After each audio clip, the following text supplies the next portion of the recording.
I think if you're willing to engage with someone asking for help, being prepared is going to be the best thing that you can do.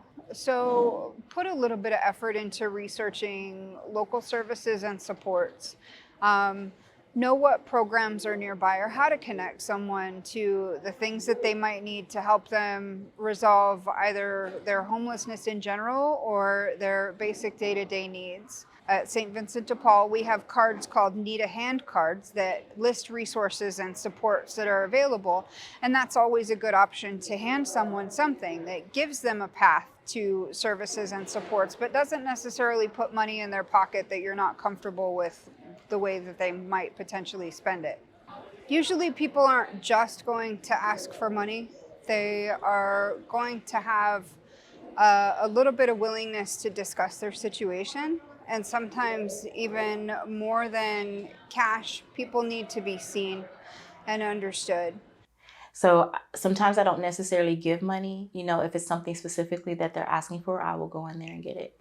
Like at the gas stations, if I see them sitting out there, they're not asking for anything, but I bring a bottle of water out for them. It becomes easier for you to kind of just unconsciously, I'm going to grab something extra because I know I'm going to see somebody throughout the day. Other times, if I have food, in the morning, I try to put extra food in my car because I know that I'm going to drive down that street and that they're going to be standing out there. So if I have any food or water, I give that to them. Just everybody's situation is different as to the reasons why they became homeless.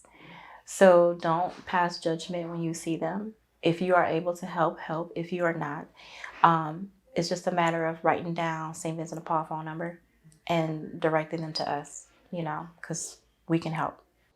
I think for me, when I'm in my car alone, it's a lot easier to make a choice to roll down the window and engage. And so I'll keep water bottles and trail mix in my car, and of course St. Vincent de Paul Need a Hand cards. And whenever I can, I roll down the window. And the most important thing, forget the stuff. The most important thing I do is I just say, "Hi, I'm Ryan. What's your name?" Personally, I have a wife, I have 3 kids. A lot of times we're in the car together. A lot of times we're at a freeway off ramp. And it's just not the safest choice for anyone, the person who needs the money or me and my family, to really stop and engage at that point. And so we've devised kind of a family plan that every time we see someone in need, but we can't do something, we just make a little check mark in our car. We have a little piece of paper and we do something later. So we might donate some food, or we might pack some clothes donations, or we might give money to St. Vincent de Paul. But it's really a one-to-one action.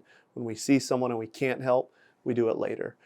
But also, if you're willing to share finances, then sometimes that's okay too. If you choose to give without expectation and reservation. But always be aware of local services and supports that you can connect people to and give them that information too. That's usually more valuable than money.